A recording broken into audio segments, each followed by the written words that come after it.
이번 강의는 실체화입니다. 실체화를 설명하기 전에 잘 알고 있는 인터페이스를 다시 한번 더 정리합니다. 자, 인터페이스는 100% 추상화된 클래스입니다. 인터페이스는 내부적으로 상수하고 무엇만 존재할 수 있습니까? 추상 메서드만 존재할 수 있습니다. 해서 이렇게 이야기하죠. 인터페이스는 추상 클래스보다 더 완벽한 추상화를 제공한다라고 합니다. 아래쪽에 예를 들었습니다. 인터페이스 애니멀입니다. 동물입니다.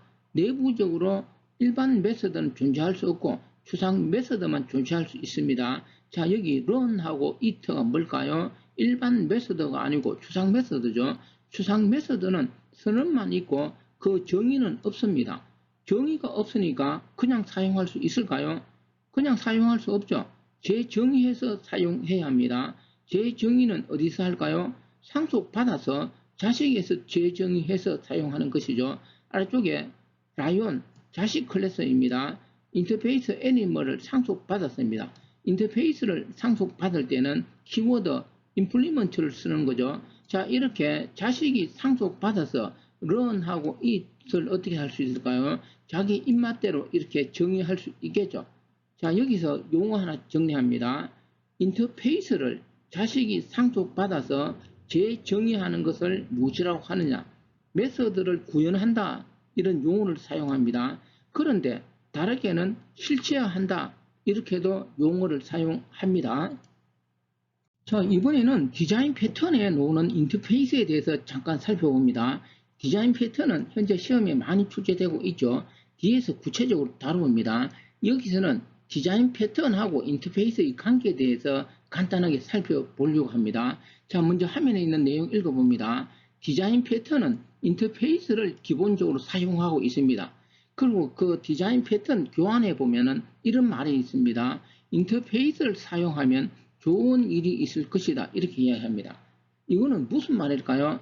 디자인 패턴은 어디에 사용하는 것일까요? 전사나 프로그램 개발에 기본적으로 사용할 수 있는 거죠.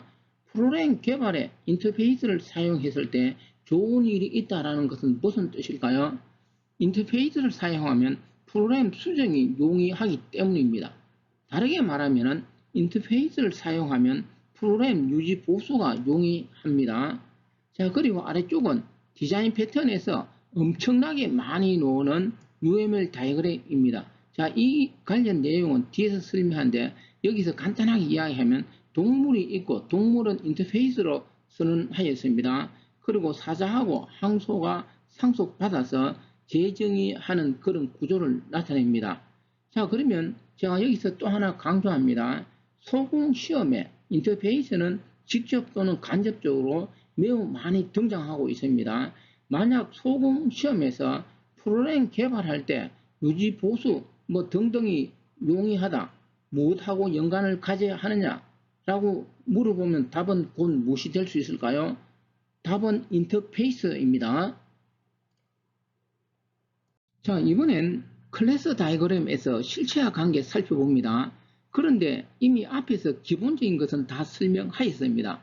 다시 한번 더 구체적으로 정리를 합니다. 자, 그림을 봅니다. 인터페이스 카, 그리고 인터페이스는 추상 메소드를 선언만 할 수 있습니다. run 메소드를 이렇게 선언하였습니다. 그리고 버스하고 트레인에서 상속을 받았습니다. 상속받아 재정의해서 사용할 수 있는 구조를 나타냅니다. 이 UML 다이어그램은. 자, 여기서 설명할 것인데 먼저 카는 인터페이스인데 위에 꺽쇠 갈로 안에 무엇이 있습니까? 인터페이스라는 글씨가 적혀 있습니다. 이 내용에 대해서는 뒤에서 구체적으로 설명합니다. 자, 그리고 실체화하고 앞에서 다룬 일반화 차이점은 뭐냐면은 딱 두 가지 차이가 있습니다. 먼저 이 카 위에 상꺽쇠 갈로 안에 인터페이스라는 글씨 적는 것하고 또 하나 아래쪽에 상속관계 나타내는 곳에서 실선으로 그리지 않고 점선으로 그리는 것이 실체화입니다. 다시 한번 더 강조하지만 일반화하고 실체화 차이점입니다.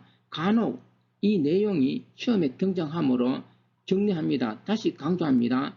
점선으로 그린다는 것, 실체화에서는 반드시 정리를 합니다.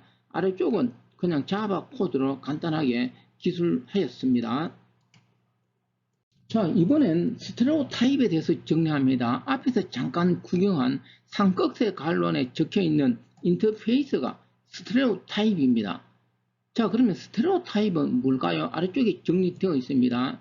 스테레오 타입은 UML에서 기본적으로 제공하는 것 이외의 추가 확장 요소를 나타내는 것을 무엇이라 하느냐? 스테레오 타입이라고 합니다. 삼각색 갈로 안에 글씨를 적는 것입니다. 여기서 삼각색은 용어에서 뭐 길러맷 이렇게 이야기합니다. 그냥 우리가 일반적으로 키보드에 있는 그 꺽쇠 갈로하고 다르죠. 그런데 우리가 그냥 글씨를 적었을 때는 여기서 말하는 삼꺽쇠 길러맷 표기하는 거하고 키보드에서 있는 그 꺽쇠 표기하는 것이 잘 구분이 되지 않죠. 근데 컴퓨터에서 입력할 때는 삼꺽쇠 갈로 이것을 이용해서 이렇게 실제로 기술하는 것이 좋습니다. 자, 그러면 스테레오 타입에는 어떤 것이 있느냐? 아래쪽 예를 들었습니다. 인터페이스, 뭐 앱스트랙터, 유틸리티 등등이 뭘까요? 스테레오 타입입니다. 자, 이 스테레오 타입이 왜 필요할까요? 설명합니다. UML은 앞에서 제가 무엇이라고 하였습니까? 언어하고 무관하다라고 하였습니다. 예를 들어 봅니다. 자바하고 C++ 비교했을 때 자바에 있는 모든 것이 C++에 그대로 있을까요? 그렇지 않죠. 자바에만 있는 것이 있고 C++에만 있는 것도 있죠. 위에 예를 들었습니다. 자바에는 인터페이스가 있습니다. 다시 말하면 자바는 인터페이스를 제공합니다. 그런데 C++은 인터페이스를 제공하지 않습니다. 자, 그러면은 C++를 이용해서 객체지향 프로그램 개발하려고 합니다. 인터페이스가 없는데 그럼 어떻게 해야 될까요? C++은 인터페이스는 제공하지 않지만 앱스트랙터, 추상 클래스는 제공합니다. 그런데 자바는 인터페이스도 제공하고 무엇도 추상 클래스도 제공하죠. 자, 이렇게 언어마다 그 제공하는 것이 다르기 때문에 기본적으로 UML에서는 모든 것을 다 포함할 수 없죠. 해서 결론을 이야기하면 UML에서 기본적으로 제공하는 것이 있고 그리고 각 언어에서 추가로 제공하는 것도 있겠죠. 해서 UML에서 기본적으로 제공하는 것 이외의 각 언어에서 제공하는 것을 이용하기 위해서는 무엇을 이용해야 되느냐? 바로 이 스테레오 타입을 이용하라 이거죠. 바로 이 스테레오 타입을 이용해서 삼꺽쇠 갈로 안에 무엇을 이용하느냐? 그 내용을 인터페이스 또는 무엇이라고 앱스트랙터 이렇게 기술할 수 있겠죠. 그러면 이거는 인터페이스고 이거는 추상 클래스고 등등을 이해할 수 있습니다. 자, 여기까지 스테레오 타입이 무엇인지 충분하게 이해가 되었습니까?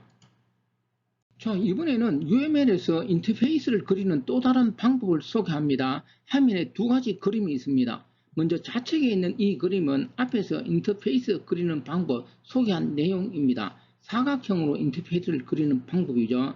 또 다른 방법은 오른쪽에 있는 그림인데 인터페이스를 원으로 표기하는 방법입니다. 자, 오른쪽 그림 상세하게 설명합니다. 인터페이스를 그냥 원으로 그리고 인터페이스라는 글자도 적지 않고 인터페이스 이름은 아래쪽에 동물 이렇게 기록을 합니다. 그리고 인터페이스하고 상속받은 클래스 관계는 점선으로 그리지 않고 실선으로 그리는 방법입니다. 그런데 지금까지 시험에서는 인터페이스를 원으로 그리는 방법은 거의 출제되지 않았습니다. 지금까지 시험은 주로 인터페이스를 사각형으로 그리는 이 방법이 출제되고 있습니다. 이번 강의는 여기까지입니다.